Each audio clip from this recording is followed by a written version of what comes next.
Hey guys, hope you are fine.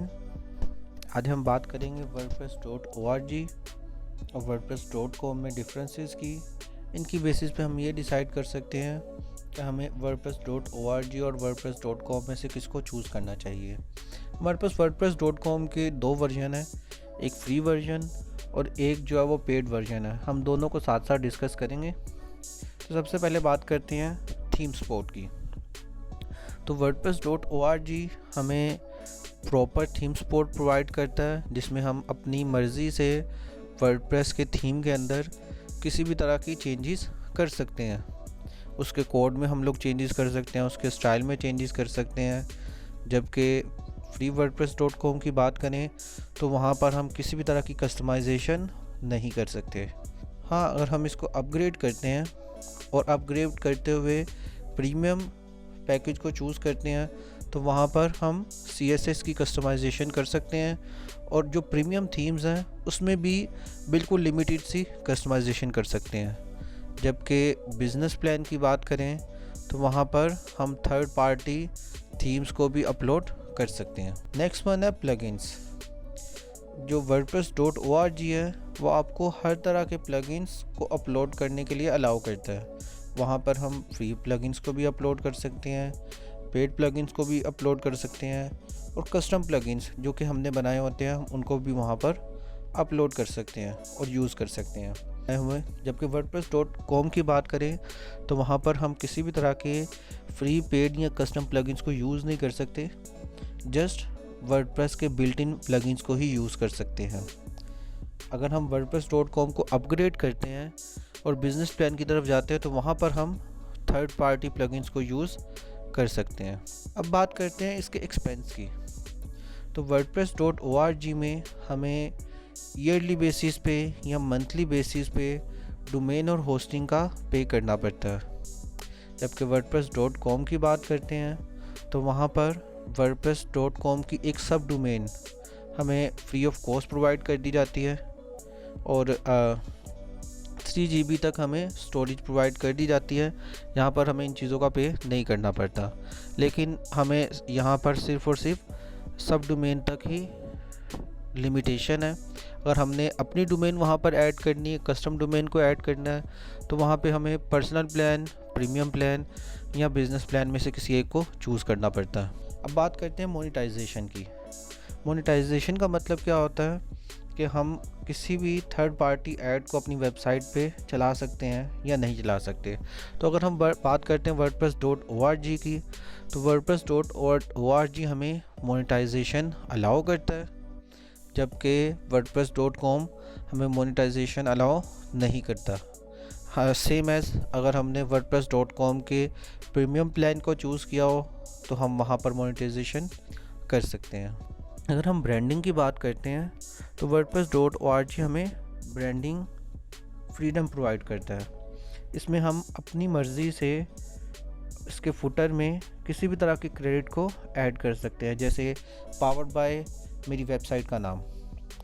अब same as अगर हम wordpress.com के फ्री प्लान में रहते हैं तो वहाँ पर WordPress हमें अलाउ नहीं करता कि हम वहाँ पर अपनी वेबसाइट का नाम लिख सकें। बट अगर हम इसके पर्सनल, प्रीमियम या बिज़नेस प्लान की तरफ जाते हैं तो वहाँ पर हम इसकी ब्रांडिंग को रिमूव कर सकते हैं। अब बात करते हैं SEO पे। SEO क्या होती है? SEO बेसिकली हमारे पास वो मेथड होता है जिसके थ्रू हम अपनी वेबसाइट को गूगल के ऊपर रैंक करवा सकते हैं। wordpress.org हमें ये पोटेंशियल प्रोवाइड करता है कि हम यहाँ पर थर्ड पार्टी SEO टूल्स और जो भी प्लगइन्स को यूज़ करना चाहें, यूज़ करते हुए हम अपनी वेबसाइट को गूगल पे ज़्यादा बेहतर तरीके से और फास्टली रैंक करवा सकते हैं। जबकि wordpress.com हमें बिल्कुल लिमिटेड से प्लगइन्स में रहते हुए SEO की सर्विसेज प्रोवाइड करता है, और wordpress.com में हमारे पास बहुत ज़्यादा कंट्रोल नहीं होता। अगेन बिज़नेस प्लान और दूसरे प्लान्स में हम इसको चूज़ कर सकते हैं। अब हम बात करते हैं एनालिटिक्स पे।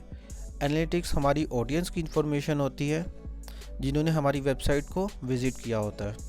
तो wordpress.org के अंदर हम बहुत सारे टूल्स को यूज़ करते हुए एनालिटिक्स को फाइंड आउट कर सकते हैं। मतलब बेस्ट और एक्यूरेट एनालिटिक्स को फाइंड कर सकते हैं, जिसमें फर्स्ट वन तो गूगल एनालिटिक्स का टूल को ही यूज़ किया जा सकता है। जबकि वर्डप्रेस.com के फ्री वर्जन में हम एनालिटिक्स को यूज़ नहीं कर सकते, बल्कि उसके अपने ही कुछ टूल्स हैं जिसका थ्रू हम लोग वेबसाइट के विजिटर्स को और उसके स्टैट्स को चेक कर सकते हैं। जबकि बिजनेस प्लान हमें ये अलाउ करता है कि हम गूगल एनालिटिक्स को ऐड कर सकें। नेक्स्ट वन है ई कॉमर्स स्टोर। हम wordpress.org में किसी भी तरह की ई कॉमर्स वेबसाइट को क्रिएट कर सकते हैं। तो भी एक ई कॉमर्स स्टोर की फंक्शनैलिटी होती है, वो हम wordpress.org में क्रिएट कर सकते हैं। जबकि wordpress.com हमें ये अलाउ नहीं करता कि हम वहाँ पर ई कॉमर्स स्टोर बना सकें। इसके लिए इनका एक सेपरेट प्लान है ई कॉमर्स प्लान के नाम से। हाँ, वहाँ पर हम जो है ना इसके लिए ई कॉमर्स वेबसाइट को क्रिएट कर सकते हैं।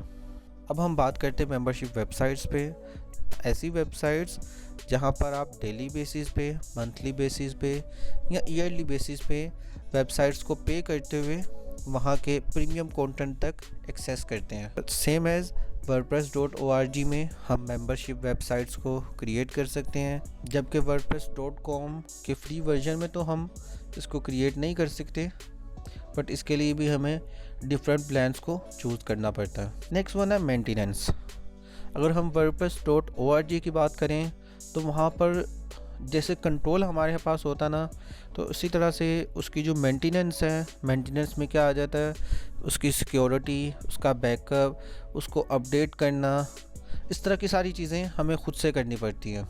जबकि wordpress.com में हमें किसी भी तरह की मेंटेनेंस परफॉर्म नहीं करनी पड़ती। वहाँ पर वहाँ का ऑटोमेटिक स्टाफ ये सारी मेंटेनेंस को परफॉर्म करता है। At the end of this video, my suggestion is to use wordpress.org because in this way you have fully control. आपके पास प्रॉपर और पूरा कंट्रोल होता है। Thanks for watching the video. Stay connected with us for more videos related to WordPress.